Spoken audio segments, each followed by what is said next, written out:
Assalamualaikum warahmatullahi wabarakatuh. Selamat pagi anak-anak. Jumpa kembali dalam pelajaran produk kreatif dan kewirausahaan. Anak-anak, kita sudah memasuki kompetensi dasar 3.3 ya. Nah, sekarang materi pada pagi hari ini adalah dokumen administrasi laporan untuk usaha. Yang akan kita pelajari adalah tentang laporan, kemudian cara membuat laporan dan hal-hal yang harus diperhatikan dalam pembuatan laporan. Anak-anak, silakan perhatikan PPT selanjutnya. Kita lanjutkan PPT-nya ya. Anak-anak, apa itu laporan? Laporan adalah suatu bentuk pertanggungjawaban atas sesuatu yang kita perbuat yang disusun berdasarkan data yang objektif. Jadi anak-anak, laporan ini nanti bisa berupa lisan dan tertulis ya. Lisan itu bisa langsung berhadapan dengan pimpinan atau orang yang memberikan tugas kepada kita, sedangkan laporan itu berbentuk tulisan. Jadi sifatnya harus objektif ya, apa adanya. Nah, kemudian ini ada fungsi laporan sebagai bahan pertanggungjawaban bagi orang yang diberi tugas.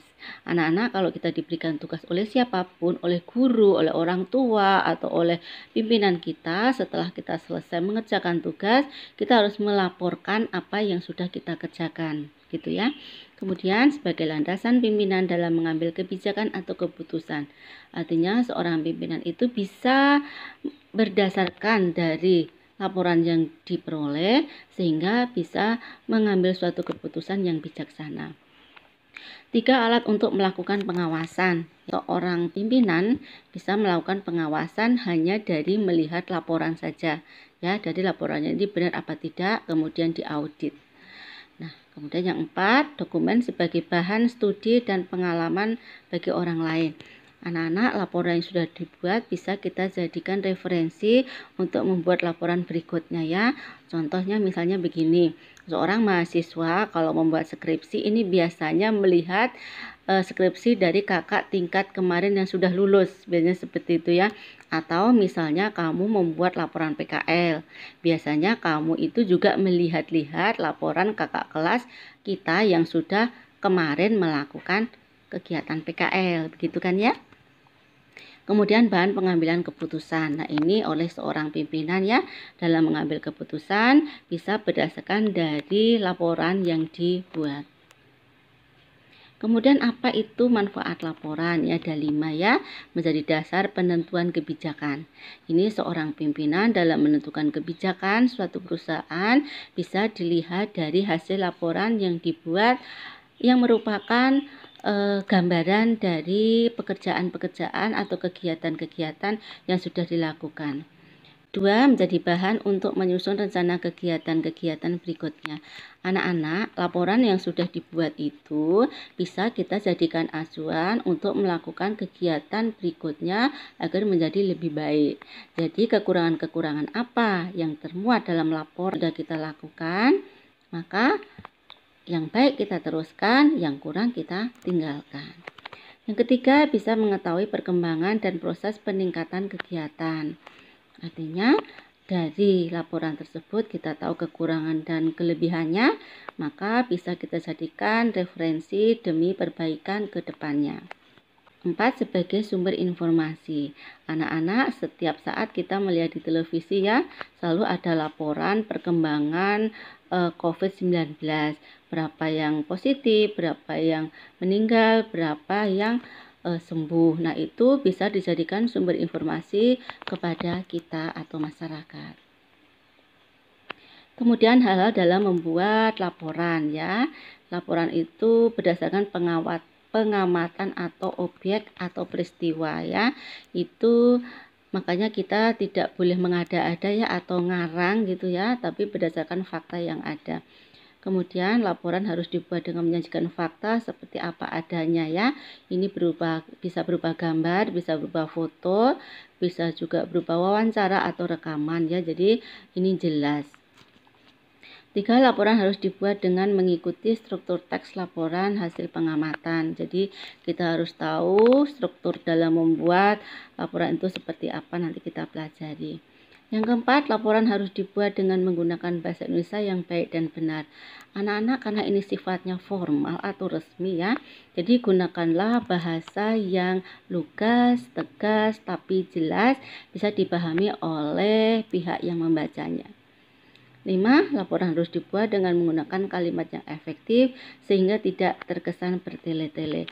Jadi anak-anak, gunakanlah ejaan yang disempurnakan untuk menghasilkan laporan yang bagus.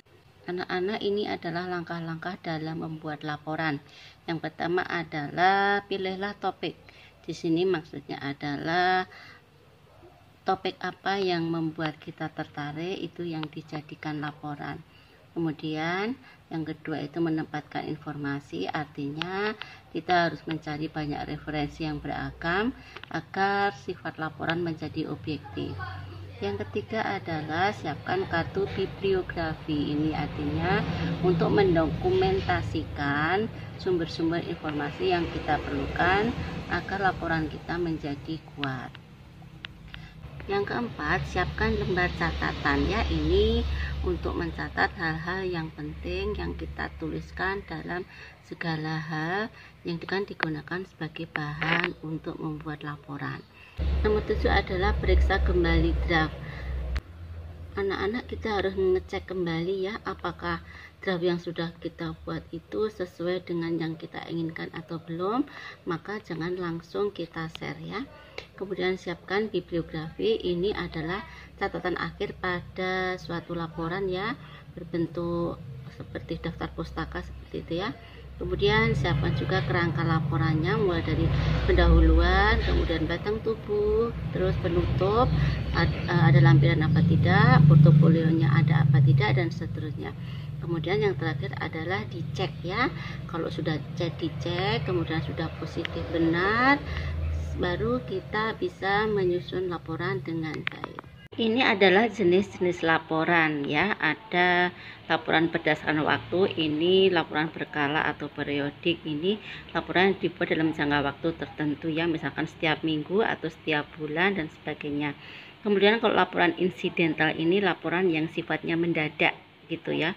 Kemudian yang kedua, laporan berdasarkan bentuk, ini ada yang berbentuk surat, bisa berbentuk naskah, bisa juga berbentuk memo ya. Kemudian yang ketiga, laporan berdasarkan penyampaiannya. Jadi cara menyampaikan laporan itu seperti apa? Ini ada 3 cara. Yang pertama dengan lisan, kemudian yang tertulis seperti laporan tertulis tadi ya. Yang ketiga melalui visual atau bisa lewat televisi. Kemudian yang keempat adalah laporan berdasarkan sifat. Ini ada laporan biasa dan laporan yang penting. Kemudian nomor 5, laporan berdasarkan isinya. Ada laporan informatif, artinya ini kan memberikan informasi kepada masyarakat seperti informasi tentang perkembangan pandemi COVID-19 ya. Kemudian laporan rekomendasi, ini artinya bisa memberikan rekomendasi kepada seseorang atau kepada lembaga yang berkepentingan yang bisa bermanfaat untuk lembaga tersebut.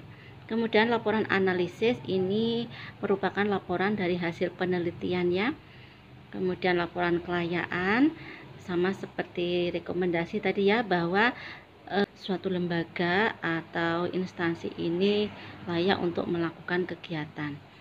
Kemudian yang laporan pertanggungjawaban ya, ini laporan yang dibuat untuk mempertanggungjawabkan tugas yang diberikan kepadanya. Misalkan seorang bendahara perusahaan membuat laporan pertanggungjawaban atas penggunaan dana perusahaan selama periode tertentu.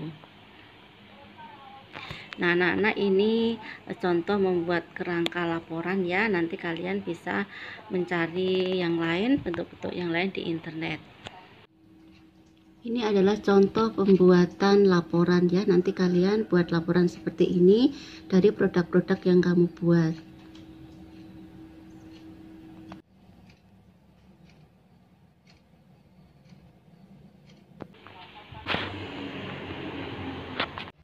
Demikian anak-anak PPT dari Ibu ya, tentang dokumen administrasi surat untuk usaha. Kemudian untuk tugas membuat laporan, silahkan kalian buka di Google Classroom. Untuk hal-hal yang belum jelas, boleh ditanyakan di grup WhatsApp pelajaran. Ibu akhiri, Assalamualaikum warahmatullahi wabarakatuh. Selamat pagi.